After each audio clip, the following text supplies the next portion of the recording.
Now let's work on capacitance. What is a capacitor? A capacitor is a device that stores charge or energy. Often, although certainly not always, it consists of two conductors separated by an insulator or dielectric. The capacitance represented by capital C of a capacitor is defined as this one. The capacitance C of a capacitor is the ratio of the magnitude of the charge on either conductor or plate to the magnitude of the potential difference between the conductors or plates. So, the capacitance is equal to the charge on either conductor, capital Q here, over the potential difference, or we can use small q to represent the charge on either conductors over V instead of delta V para mas maging madali. So take note, no, when we say or when we use just V, we are dealing with a potential difference. So, simula ngayon, pag nakikita natin yung V sa equation na ito, that means a potential difference. Hindi lang yan potential at a point. Ibig sabihin nun, meron na tayong kinoconsider na reference potential. It might be the zero potential or a lower potential. Kaya nga sinasabing potential difference is because there is a difference, no, between the lower potential and the higher potential. So this is the capacitance of a pair of conductors. What's the unit? So the standard unit for capacitance is called farad, represented by capital F, and that's equal to 1 coulomb per volt. The quantities Q and delta V are always taken to be positive when used in this equation. So, i-take lang natin yung absolute value ng quantity, so nagiging positive sila pag ginagamit natin sa equation na ito. For example, if a 3.0 microfarad capacitor is connected to a 12-volt battery, the magnitude of the charge on each plate of the capacitor, and this equation is from this equation. So, this is equal to 36 microcoulombs. So, dito, hindi na pinag-uusapan kung negative yung plate or positive yung plate. Just take the positive value. Okay, next, parallel plate capacitor. The capacitance of a parallel plate capacitor whose opposing plate faces each of area A are separated by a small distance d is given by this formula. So, ito yung capacitance of a parallel plate capacitor. So, C is equal to your K, which is your constant, your dielectric constant. Your epsilon naught is your permittivity of free space. Your capital A is the area of the plate. Take note, area of the plate.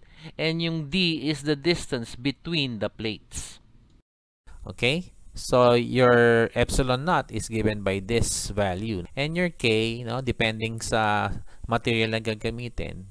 So, you consider the material being used and apply this relationship. So, for vacuum, your K is equal to 1. In air, it's 1.0006. So, almost 1 like in the vacuum. So that a dielectric field parallel plate capacitor has a capacitance K times larger than the same capacitor with vacuum between its plates. In other words, pag naglagay ka ng material between the plates na ang dielectric constant is greater than 1, yung capacitance will be larger, di ba? Kasi greater than 1 yung capital K mo eh. So therefore, the capacitance will increase. Compared to kung walang material or vacuum lang ang between the plates. Pwede kasi maglagay ng ibang material between the plates. Hindi lang vacuum o hindi lang air yon. It can be another material in between the plates. Okay, the energy stored in a capacitor. The energy, PE of E, this is electric potential energy stored in a capacitor of capacitance C that has a charge Q and a potential difference V is given by this relationship or these equations.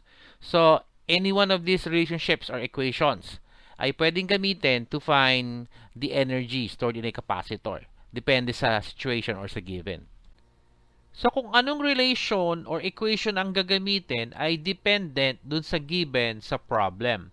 Siyempre, piliin mo yung mas magiging madali sa'yo.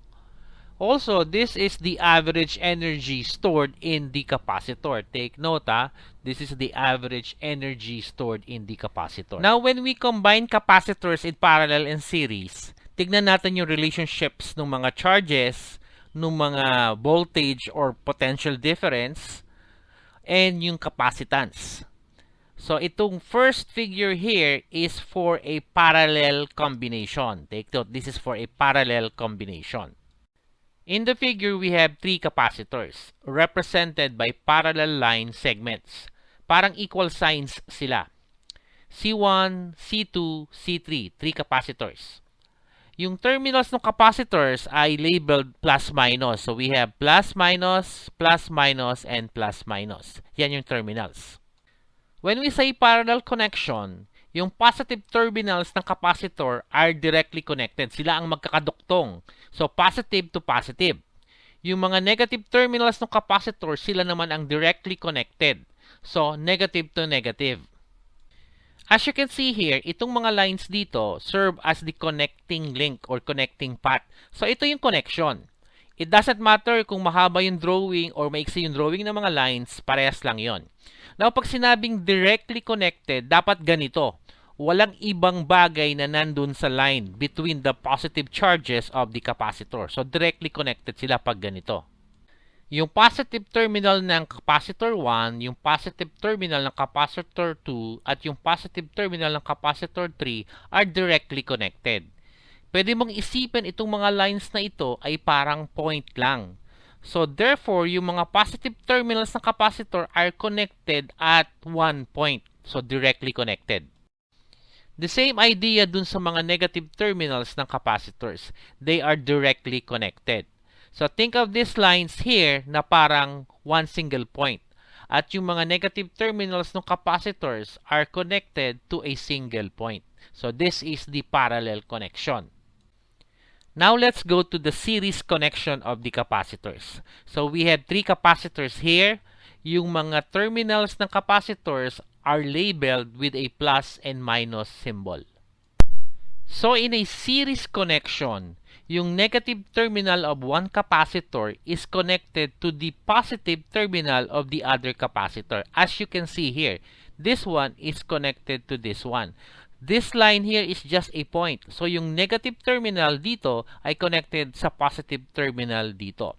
Similarly, yung negative terminal dito is connected to the positive terminal dito. So, negative to positive, negative to positive. Yan ang series connection. Yun yung difference ng series connection. Yung negative nakadikit sa positive at yung positive ang nakadikit sa negative. Sila ang directly connected. Dun sa parallel combination or connection, yung positive terminals ang directly connected at yung negative terminals ang directly connected. Again, dito sa series connection, opposite signs ang connected. And you can see na parang nasa isang line yung mga capacitors. Dito naman sa parallel combination, same signs ang directly connected at nakaparallel yung connection ng mga capacitors. So, dapat alam natin itong dalawang connections na ito. Now, for the parallel connection, ito yung relationships ng charges, voltages or potentials, at yung capacitances. Now, for the total charge, itong walang subscript. Yung Q sub 1 refers to the charge dun sa capacitor 1. Yung Q sub 2 for capacitor 2 at yung Q sub 3 for capacitor 3. So, ang sinasabi nito, yung total charge daw is equal to the sum of the charges in each capacitor. Kaya meron tayo dito na yung Q total is equal to Q sub 1 plus Q sub 2 plus Q sub 3. How about the voltages across or the potential difference across the capacitors? Pag sa parallel daw, pare-parehas lang sila. So kung ano tong V na to na total, think of this as your total, is equal to V sub 1, is equal to V sub 2, is equal to V sub 3. Yan ang sinasabi niyan dito. And the next one here is the equivalent capacitance, or you can think of this as the total capacitance also. Total capacitance. What do we have? The total capacitance is the sum of the individual capacitances. Merong mga capacitances to. So, dapat i-add yung mga capacitances. And then, Yung tatlong ito, mapapalitan ng isang equivalent capacitance na equal dun sa sum ng tatlo. in other words, imbis na tatlo yung capacitors na nakikita mo dyan, pwedeng maging isang capacitor na lang na ang value will be the total capacitance of the three capacitors. Now, for a series combination or connection, now when it comes to the charges, so may charge sa capacitor 1, may charge sa capacitor 2, may charge sa capacitor 3. So, yung total charge daw, yung walang subscript, is equal daw to the charge in capacitor 1, to the charge in capacitor 2, at to the charge in capacitor 3. So, they are all equal. Okay? How about the voltage or the potential difference? Yung total voltage, take note, the total voltage Is equal to the sum of the voltages or the potential differences between the capacitors. So itong V1 across capacitor 1, V2 across capacitor 2, V3 is across capacitor 3. I-add mo daw yan at yung sum nila is the total voltage across all of the capacitors. How about the equivalent capacitance? Ang equivalent capacitance for a series connection, yung reciprocal ng equivalent capacitance is equal to the sum of the reciprocal of the individual capacitances. Okay? So, take note na ang sinosolve dito ay reciprocals. Huwag niyong kalimutan ito.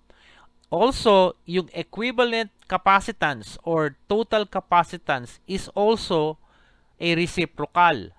So, dapat kailangan i-take natin yung reciprocal nito para ma-solve natin yung total capacitance.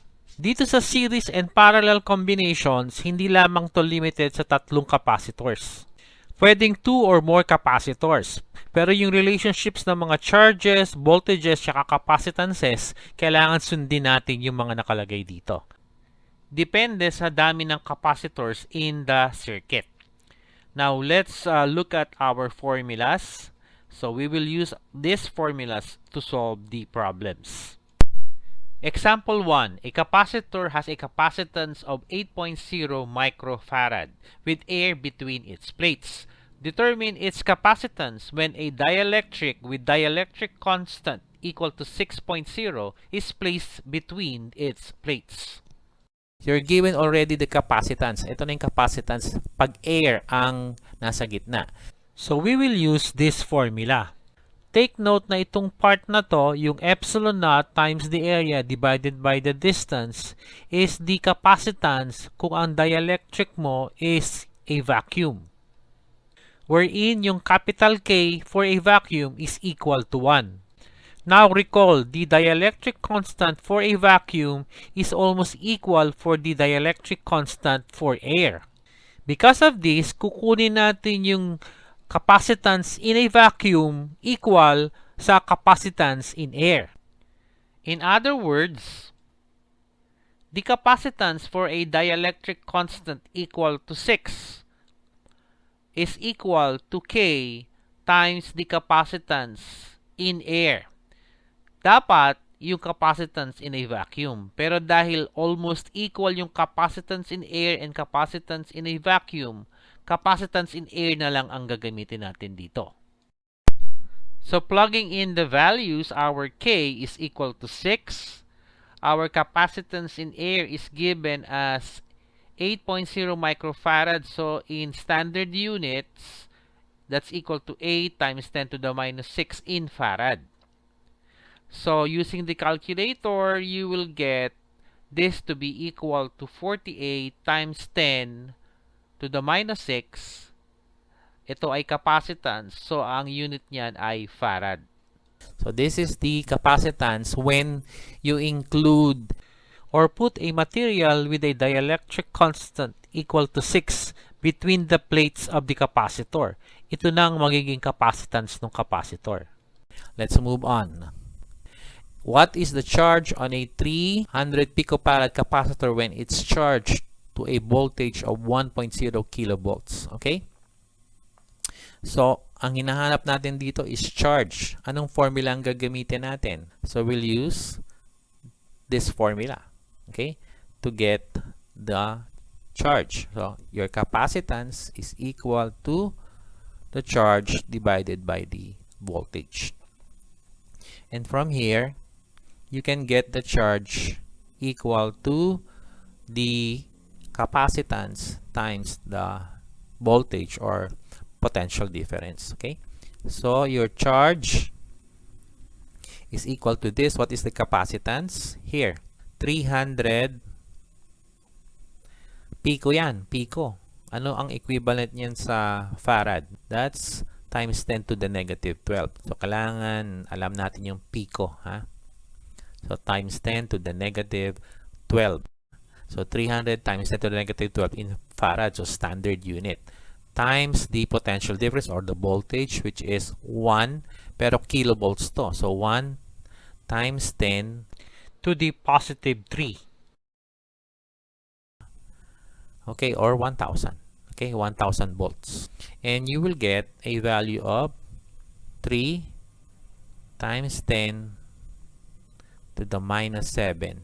The unit of charge is coulomb. Ha? Wag malilito, ha? Naintindihan na ito ay capacitance. Ito, unit na to ng charge, coulomb. So, do not be confused. Okay?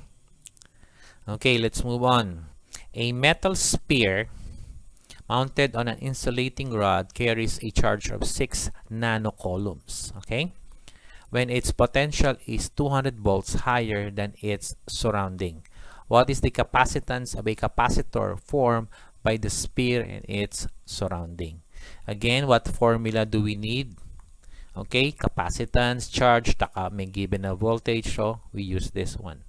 Okay, so need to solve for the capacitance, and that's equal to the charge divided by the potential difference. And what is the given charge?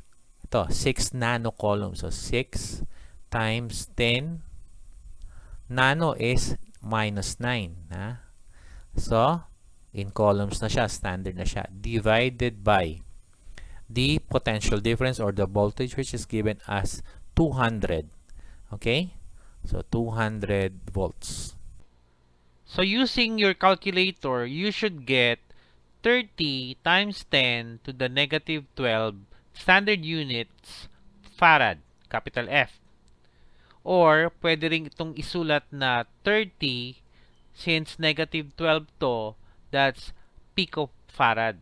So, PF. Next question. A 1.2 microfarad capacitor is charged to 3.0 kilovolts. Compute the energy stored in the capacitor. So, we're given capacitance and we're also given potential difference or voltage. At ang hinahanap dito ay energy. So, electrical potential energy. So, we will use this formula. This is the average energy stored in the capacitor. Now, anong relationship ang gagamitin natin dito? Anong pipiliin natin? Since ang given ay capacitance and voltage, so ang gagamitin natin ay itong expression na ito. So, the average electric potential energy is equal to 1/2 times the capacitance times the square of the potential difference or the voltage. So, plugging in the values, we have 1/2 times the capacitance, which is 1.2 microfarad. So, that must be 1.2 times 10 to the minus 6 in farad. Times the voltage or potential difference, which is 3.0 kilovolts. That's 3 times 10 to the positive 3 in volts. And we must square this. Huwag kalimutan to, ha. Kailangan squared ito. So, using the calculator, we must get a value of 5.4. So, this is energy. This must be joule.